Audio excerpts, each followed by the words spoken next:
Magandang araw sa inyong lahat. Malugod naming ipinagdiriwang ang ikatlong Grand Alumni Homecoming ng Tungaw Central Elementary School.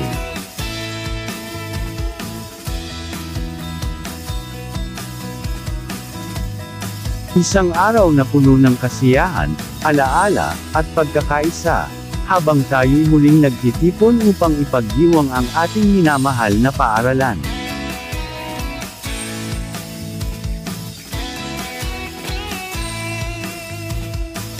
Sinimulan ito ng isang motorcade na sinalihan ng mga sumaling batches na papuntang Tungaw Central Elementary School.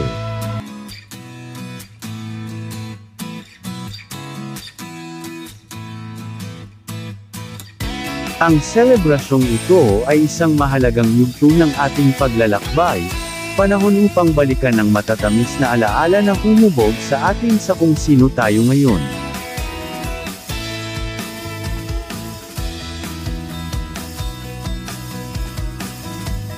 Nagtipon ang mga alumni mula sa iba't ibang batch upang muling sariwain ang mga gintong taon ng ating pag-aaral.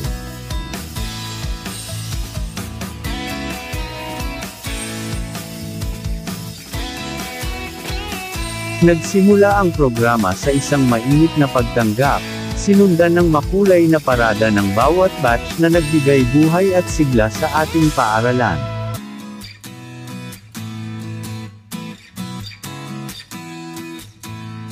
Nakakatuwang makita ang mga ngiti sa mga mukha ng kabataan at mga veterano habang ipinagmamalaki ang kanilang batch.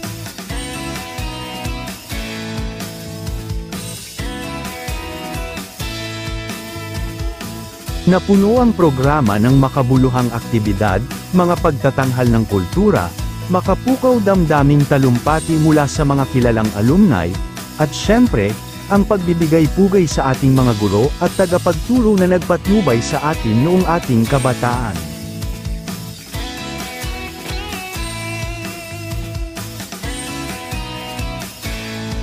Lubos ang aming pasasalamat sa organizing committee, mga sponsor, at mga voluntaryo na naglaan ng kanilang oras at lakas upang maisakatuparan ang selebrasyong ito.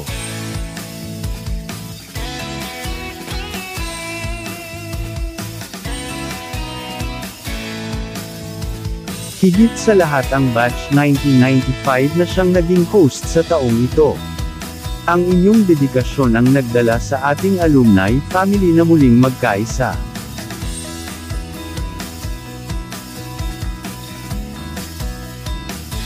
Sa pagdiriwang ng homecoming na ito, naway ating alalahanin ang kahalagahan ng pananatiling konektado. Ang Tungaw Central Elementary School ay higit pa sa isang institusyon, ito ay isang komunidad na patuloy na nagbibigay inspirasyon at gumagabay sa mga mag-aaral mula pa noong unang kapanahunan. Ngayon, ating pinararangalan ang nakaraan, ipinagdiriwang ang kasalukuyan, at tinitingnan ang mas maliwanag na kinabukasan.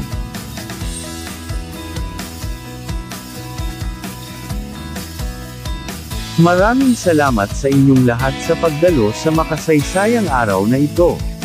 Patuloy nating dalhin ang diwa ng Tungaw Central Elementary School saan man tayo dalhin ng buhay at sa mga susunod pang henerasyon.